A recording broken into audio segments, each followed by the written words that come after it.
रहे तो ऐसे सफल नहीं होता है, ऐसा कुछ नहीं। यदि आपके भाव में सत्यता है गुरु के प्रति, भले तुम तो कैसे भी रहो, लेकिन गुरु के प्रति तो केवल एक सद्भाव होना चाहिए, सत्यता होनी चाहिए। गुरु के प्रति, और यदि गुरु के प्रति यदि सत्यता है तो ऐसी बात नहीं, गुरु तो गुरु होता है, गुरु तो एक साधारण मनुष्य है, वो क्या तुम्हारे लिए देगा, लेकिन गुरु के प्रति यदि आपके मन में भाव है तो स्वयं साक्षात मां भगवती की कृपा तुम्हारे ऊपर होती है, स्वयं नारायण की कृपा तुम्हारे ऊपर होती है, वो तुम्हारी इच्छा पूर्ण करते हैं, और कोई नहीं।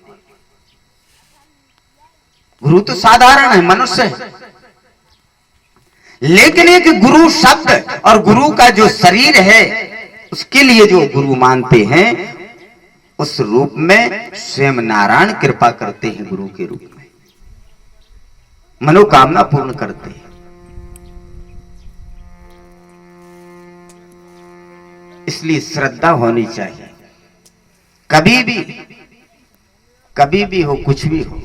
यदि आपने कोई भी काम की गुरु से प्रश्न किया, गुरु ने यदि कह दिया कि हाँ कर लो भैया, जाओ कर लेना, हो जाएगा।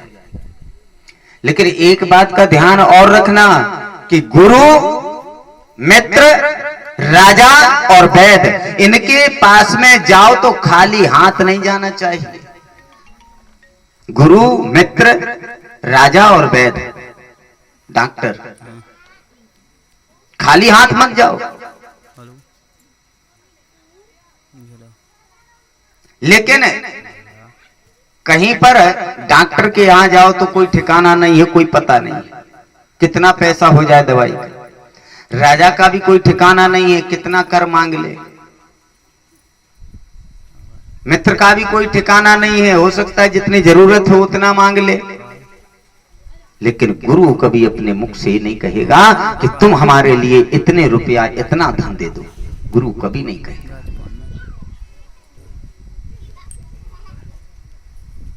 कम से कम कुछ तो अपनी मुट्ठी में लेकर के जाओ गुरु के पास में, और जाओ और यदि पूछो तो गुरु निश्चित तुम्हारे लिए अच्छी सलाह देगा। और वह जो गुरु के रूप में जो सलाह दी जाएगी वह स्वयं नारायण की ही सलाह होगी, स्वयं नारायण का ही शब्द होगा वो। लेकिन श्रद्धा तो रखो।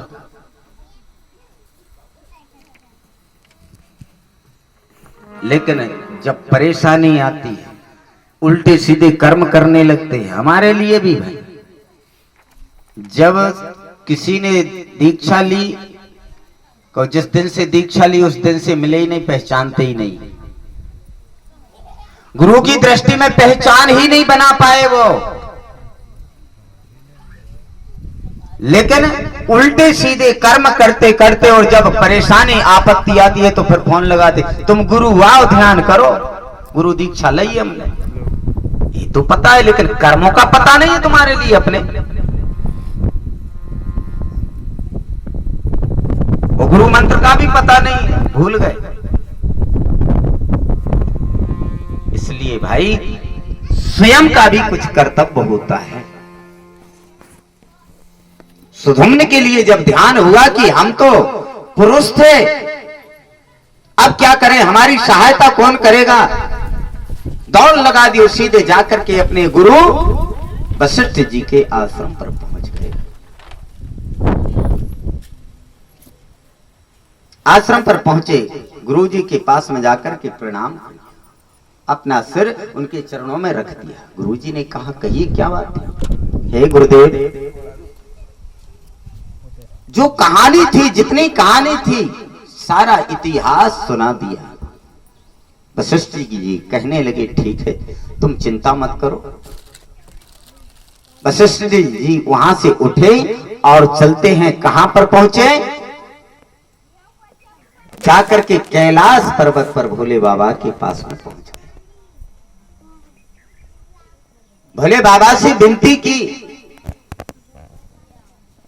भोले बाबा कहने लगे, ठीक है वशिष्ठ जी, आप गुरु हैं, और जब गुरु ने जब विनती की है अपने शिष्य के प्रति, तो ठीक है, हम वरदान देते हैं कि सुधुम्न एक माह है